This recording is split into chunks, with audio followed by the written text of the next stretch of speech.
Welcome to Dear Leaders, Love Your People, the podcast that bridges the gap between what you need and what your team needs for you to be an even stronger leader. We're going to tackle topics like team culture, imposter syndrome, generational differences, but we're going to do all of that from the perspective that I think often gets overlooked. Your people's perspective, what they need from you. If you're wondering if this is like elementary school where we're passing notes between each other, yes, that is exactly what it's like, but we're not getting in trouble this time. That makes me your note passer and host, Brandi Sperling.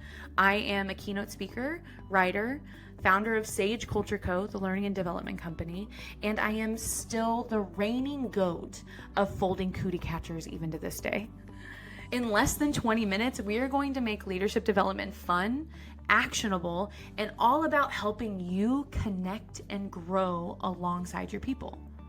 Wait, speaking of, I think you've got some mail. Let's dive into today's episode. Dear leaders, today we want to talk about a skill in leadership that I think we sometimes overlook, and that is asking. Not asking for status updates, not asking for numbers, but asking your team what they actually need from you. Because here's the hard truth. You might be doing a lot. You might be cheering them on. You might be checking in. You might be offering help and support. And even with all of those things, you could totally be missing the mark. Because positive intentions don't guarantee positive impact. This came to me not even in a leadership moment. This came to me whenever I was cheering my 10-year-old niece on when she was running a 5K. And I was so excited for her. So I had been waiting in the rain for her to run by in this race, which running is the hardest sport to cheer on. Can we agree with that? Cross country, 5Ks, marathons, like any of you parents or leaders that are cheering people on doing that sport, kudos to you, because you get one chance if you're standing in one spot for them to run by. And until then, you're twiddling your thumbs. So I'm sitting there in the rain waiting for her to come by, and I finally spot her. She's like 100 yards off.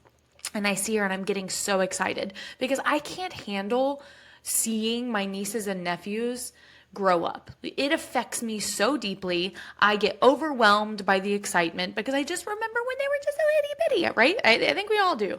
So she comes closer and I just start cheering. I start yelling so loud for her. I think, wow, this is amazing. I'm cheering her on. I'm helping her to, make it through this hard thing because this is a 5K. She's 10 years old. I don't think I could have ran a 5K whenever I was 10 years old. So she runs past me. I'm cheering. I continue cheering as she's running 50 yards down this trail. And finally, I get in my car and I try and go and meet her at the finish line. And you want to know the first thing she said to me whenever she saw me after she crossed the finish line? She said 3 words that I never thought I would hear in my entire life. She said, "You embarrassed me. You embarrassed me." And instantly, I was just floored. My instinct was to say, "Well, I'm so sorry. Did I really? And she was like, "No, you really did embarrass me." You really did embarrass me. And so, of course, I clarify, "I'm so sorry. I didn't mean to embarrass you in that moment." And she's, of course, like, "It's fine." And it got me thinking about all of these leaders that I reported to and the moments that they would do things and or miss opportunities that I needed, but I was too, 1, afraid to ask for what I needed, or 2, they never gave me the opportunity to ask for what I needed. And so, of course, the first thing that I say after, I profusely apologize to her, I say, "How do you want me to show up in those moments? How could I best support you when you're running a 5K? Because, I clearly didn't do it." And you want to know what her answer was to me? She said, "I don't know, but that wasn't it." Oh man, being an aunt is humbling. I'm not a parent, but I can anticipate that it feels the same as a parent too, of how humbling it is to get this 10-year-old that's got just such quick wit that says, "I don't know, but that wasn't it." And so that's my charge for you as leaders, is that we, the people reporting to you, are looking to you to guide us, to lead us, but we're also waiting for you to crack that door open to be able to ask us what we need from you, because it's not always safe. It doesn't always feel safe for us to ask those things. We're not always empowered to do so, or maybe we come from experiences that didn't tell us that we could do those things. So we're really looking to the organizations that we're working in and the leaders that are leading us to tell us whether or not it's safe for us to say, I don't know what I need, but that's not it. The Grand Slam is whenever our organizations just create cultures around this. So then we as leaders don't even have to think about it. It's just ingrained in the way that we do things. One culture that has this, and I love this example, it's Microsoft, the CEO, Satya Nadella. Whenever he came into Microsoft, he came on the tail end of Steve and Bill. And one of the things he points out in a Wall Street Journal interview is that whenever he came into Microsoft, it was really important for him to intentionally set his culture, because there was Bill's culture, there was Steve's culture, and really he needed to establish his own. And the culture that he created was he wanted their company to be a learn-it-all, not a know-it-all company. And so obviously with the learn-it-all, he really put into place a lot of permission for employees and leaders to listen to coworkers, listen to their team members, to be able to learn as much as they could about how their people wanted to be led. And that is a culture from the outside looking in that would facilitate that type of safety. But if your company isn't doing that, then it's up to you as the leader to make sure that we feel that. Make sure that we as the people reporting to you feel safe coming to you and telling you what we need, or telling you when you're doing something that maybe we need done differently. So that's what I'm going to do. I'm going to give you 3 ways that you can start creating this culture in your team. And don't forget, we have a leader guide, which the leader guide has everything I'm going to talk about in this episode, but it's in the form of a PDF download. That way you can keep it with you forever. You can print it and put it on your desk. You can give it to someone who needs it. You can look back to it whenever you're like, man, Brandi talked about that one thing. It is there for you. And we keep all of our leader downloads together in one place on our website. That way you can easily get any leader guide that we've ever talked about. Hey, people leaders. First off, shout out to you for tuning into this podcast. That's already a huge investment in becoming a better leader. But what if you could take it a step further?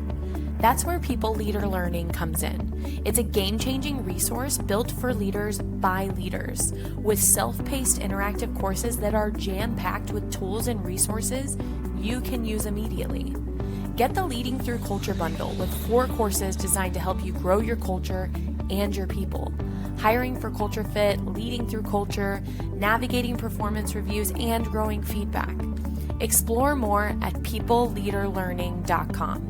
Keep growing, because your culture only grows when you do. So here it is, 3 ways, 3 things that you can do, starting with stop assuming and start asking. Most leaders lead the way that they like to be led.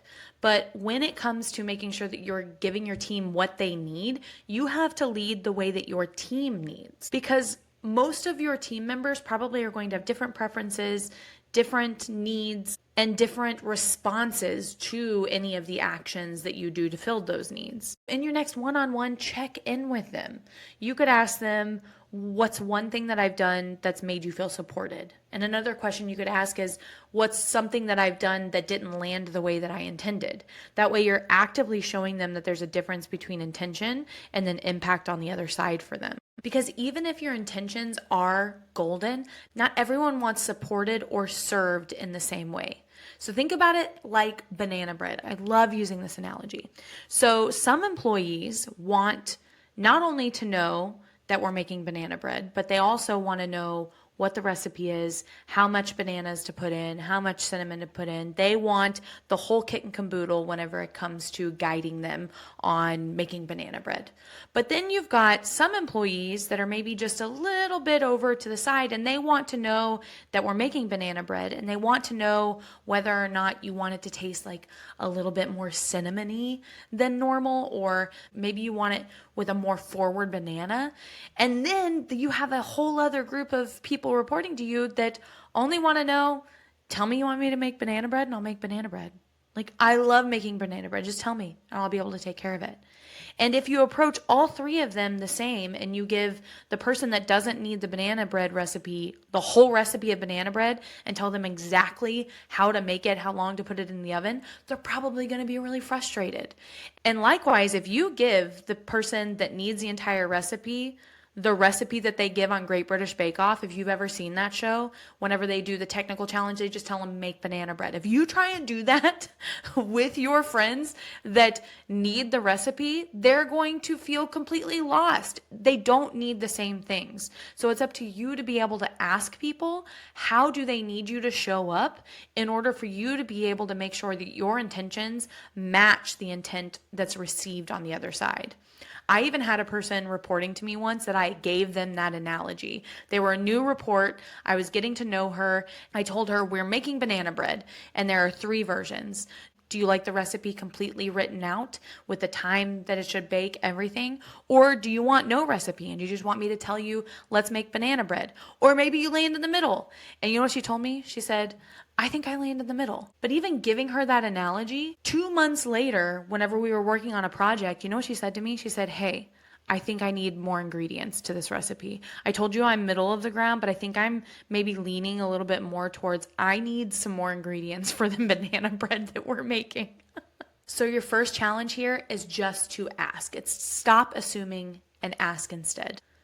The second thing that you can do is you can make this a team conversation.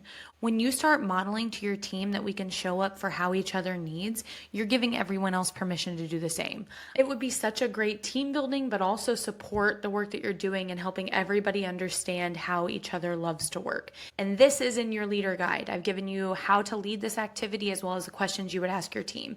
This activity is creating your own user manual. So what you would do is you would host a team meeting where you gave everybody the prompts to be able to create a user manual for themselves.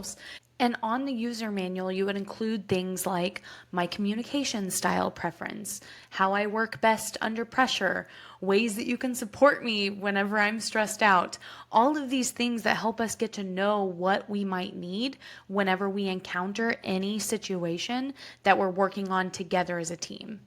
And then when everybody shares theirs, you're going to take really good notes. You are going to compile all of this information. That way you can use it next time that you're up against trying to figure out what your team needs. If they've, 1, already told you, or 2, you don't have time to ask, you have some information that you can go off of, and you've made it more of a team conversation versus just a one-on-one experience to where they only feel safe talking to you about it, but instead we've opened it up to a team conversation instead. And then finally, take responsibility when your version of help or support missed the mark. It's not about getting it right every single time. What it is about is making sure that you're creating a safe space for your team to tell you whenever you've gotten it wrong. We, the people reporting to you, don't expect you to be perfect. But what we do expect is a relationship to where we can be honest and create this trusting relationship on the other side where we can give you the feedback and the information you need to help lead us the way that we need as well. Because hopefully there are going to be moments that you're going to have where you're cheering on your team in a 5K that they're running and you think that you're doing it so right. You think that you're just crushing it and being the most supportive leader that you ever possibly could be. But then on the other side, they're going to tell you, you embarrassed me. That wasn't what I needed.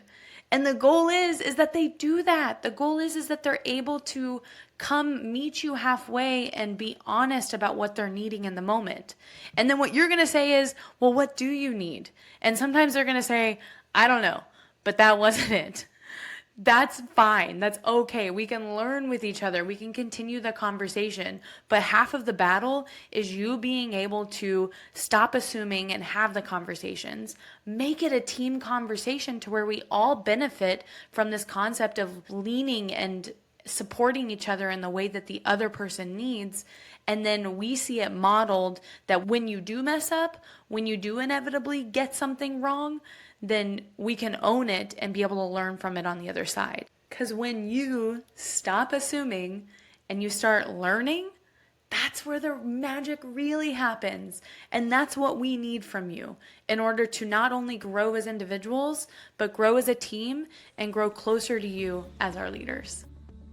Thanks so much for listening to today's episode. Don't forget to grab the leader guide linked just below in the show notes. It's a downloadable resource to help you integrate today's topic into your team immediately. Subscribe, leave a review, and don't forget to sign up for our newsletter so that you never miss an episode or a leader guide. They're dropped directly into your inbox. Until next time, dear leaders, let's love our people, shall we?